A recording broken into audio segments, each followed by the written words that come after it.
All right. I think next we'll move to you, Vicky, and the CNS Sure. strategy improving serious illness conversations and palliative approach.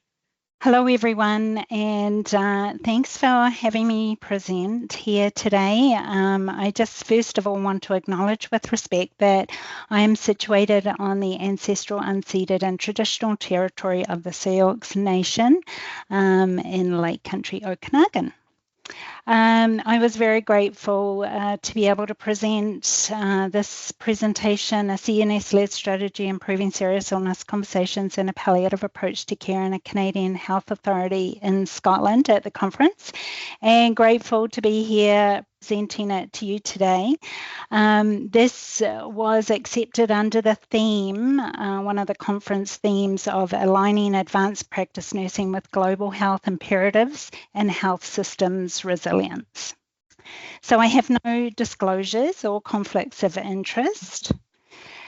So my objectives are to present context demonstrating the imperative of serious illness conversations in a Canadian health authority, summarise the rationale for a CNS-led systematic strategy to serious illness care as an integral part of a palliative approach to care, and discuss our CNS approach to implementing a KT strategy in interior health. Objective 1. So just to make sure that we are all on the same page of what a serious illness is, we look to the work of Dr. Amy Kelly, who defines it as a condition that carries a high risk of mortality and either negatively impacts a person's daily function or quality of life or excessively strains the caregiver. A serious illness conversation is a clinician-initiated conversation that asks about values and goals, shares prognosis, occurs early and is periodically reviewed, so it's not a one-and-done deal, and is valuable and therapeutic even when medical decisions are not being made. It is not solely focused on medical decisions or a code status conversation, but it does inform decisions in care planning and is valuable even if a person is already a DNR. So our ageing population increasing death rate demonstrates the imperative of serious illness conversations. Palliative referrals are happening too late when a person is living with a serious illness. 62% of Canadians received palliative care for the first time in hospital in their last month of life. Similarly, 66% of British Columbia cancer patients were not coded in their healthcare record as palliative until their final admission. Evidence demonstrates goals of care conversations are infrequent, too late, and of poor quality, but the benefits are plentiful, including enhanced goal-concordant care and quality of life, time to make informed decisions and fulfill personal goals, eased burden for families, less hospitalizations, and improved bereavement outcomes. So when we look to where we are in British Columbia, a 2020 public opinion poll told us we are doing a good job of increasing awareness of advanced care planning, a poor job of documenting and encouraging people to talk with their physician or nurse practitioner about their healthcare wishes. The health authority that I live and practice in is one of the largest in the province of British Columbia, serving over 870,000 individuals, is over 215,000 square kilometres with over 26,000 staff and 2,800 medical staff, working within 22 hospitals, 27 primary and healthcare centres and 85 long-term care homes. The projected population growth to 2026 is 17% for 65 plus, 28% for 75 plus, and 21% for 85 plus. Objective 2. So a palliative approach to care is shown here with stages and strategies to be applied upstream and much earlier in a person's serious illness, malignant or non-malignant. We must shift current practice and culture related to a palliative approach to care, initiating it well before end of life, and to support people living with serious illness. Advanced care planning, serious illness and goals of care conversations is a key intervention, and evidence demonstrates these conversations reduce non-beneficial aggressive care such as ICU admissions, chemotherapy and emergency room visits in the last weeks, months of life. The Serious Illness Conversation Guide from Ariadne Labs in Boston has a clear, concise, structured format with patient-tested language. It is designed for all healthcare professionals to be implemented in an interprofessional, team-based approach. The image on the right of the slide represents the clinician workflow to support application and practice, and the literature tells us that nurses are seen as champions of this work.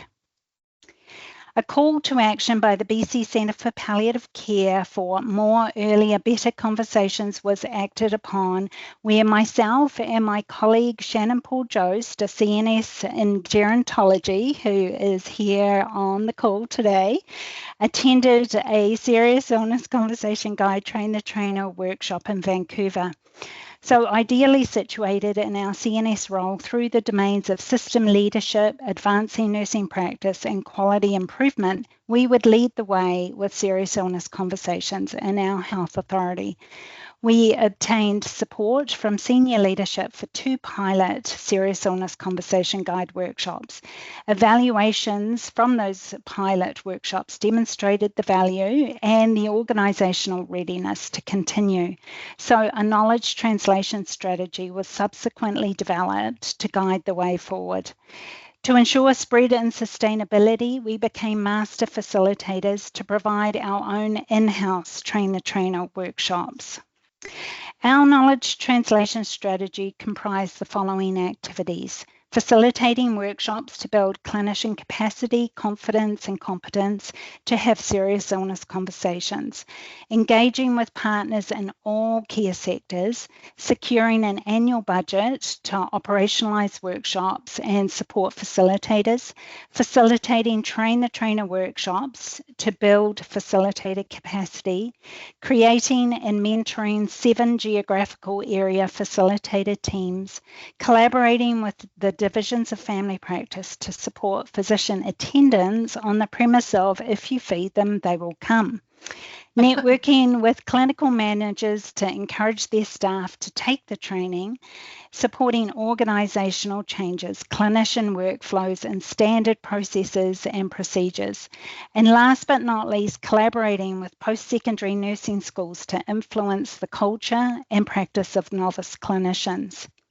The COVID pandemic was declared the day after our first set of Train the Trainer workshops, but this did not faze us. It required us to go to Plan B and find a robust platform to deliver workshops virtually as people began working remotely. So encouraging, supporting and mentoring our new facilitators to pivot and adapt to virtual facilitation was required.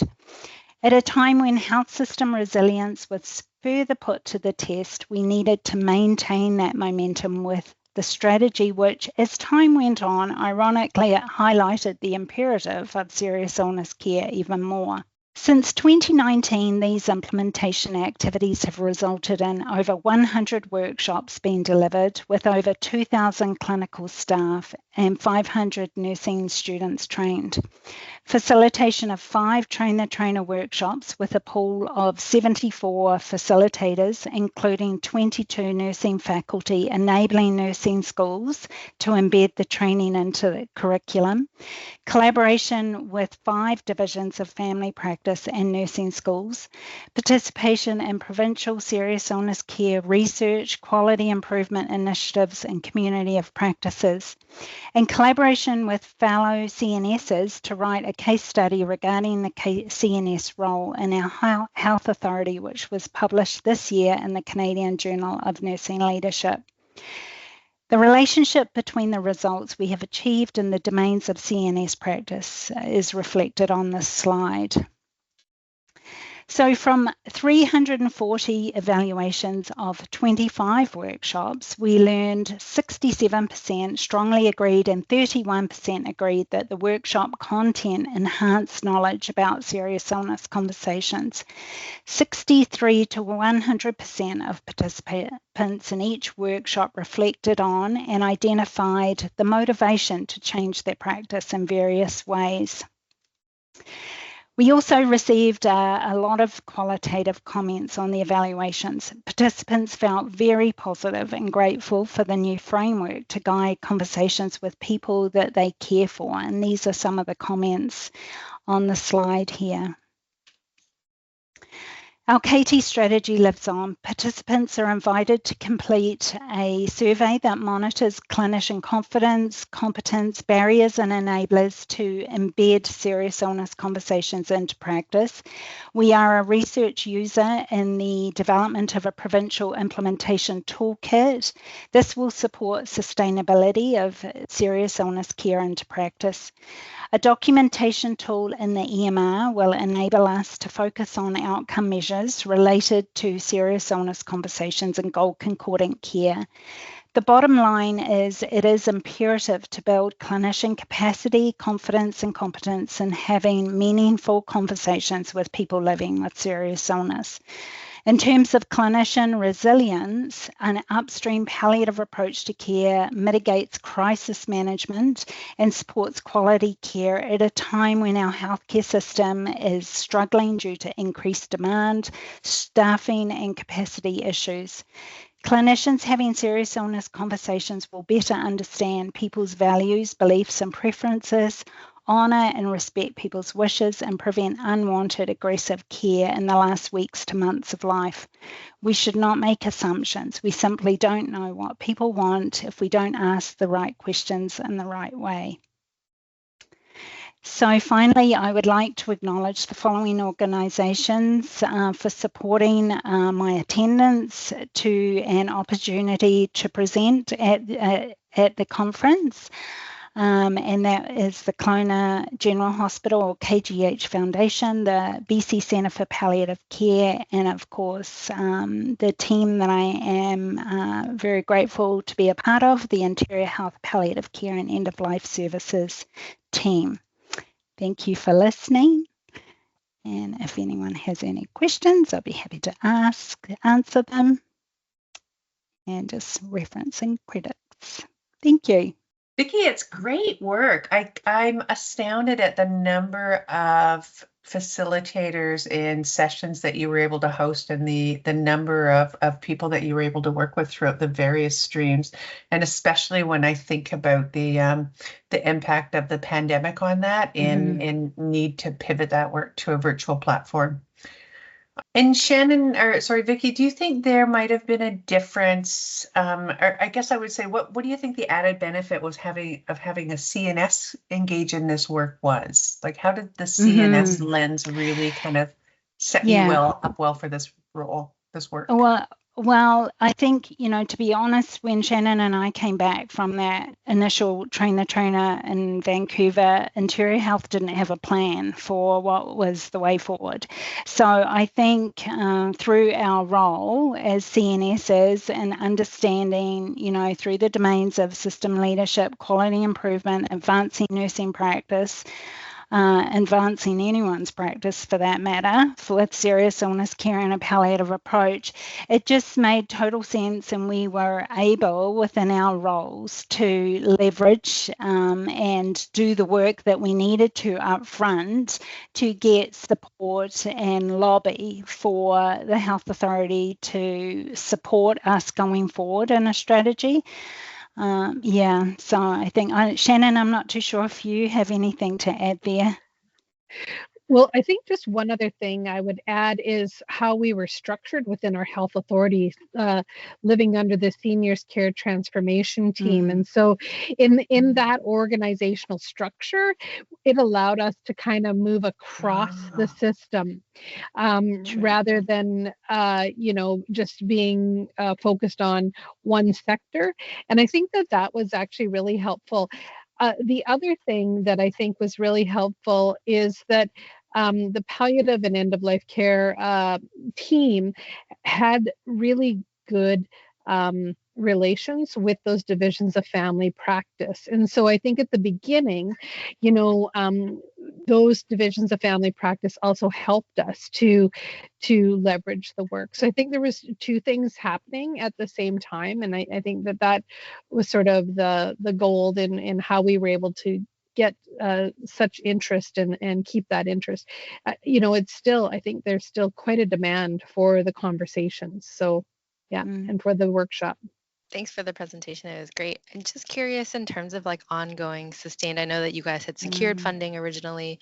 That's always the big thing. How do you sustain that funding? And because there is a lot of demand, but we constantly get new nursing staff specifically, like kind of rotating through. And how did you situate when you got that training? Who did? And like ultimately who's going to pay for it and sort of have time off to be able to do it? Because it's, from what I know, it's a longer training session that you get. It's not like a quick 1 hour thing, but a longer piece. So I don't know if you can speak a little bit to that, because we're in the middle of trying to implement something similar. Okay, yeah, thanks, Carissa. So our budget really is supporting the facilitators more so than the participants, right? So when the participants are covered, or it's their clinical ops are supporting the participants to attend, and our year-over-year budget supports the facilitators, and we have used it actually to support a lot of the printing of materials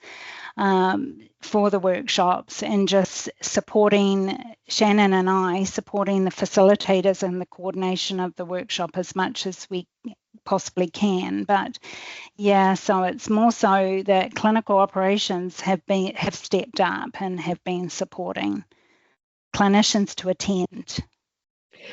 And just to add to that, I think it depends on your organization and where their priorities lie.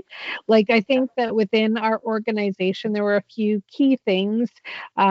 Particularly seniors care was a high priority item. And so this was one of those items or topics that would really improve quality of care for older adults. And so that became a priority item. And so, of course, your clinical operations were encouraged to send staff and support that. Thank you, both of you. Thank you, Vicky and Shannon, for sharing this amazing work. Thank you for joining us. If you would like to learn more about our association, please visit our website at www.cnsabc.ca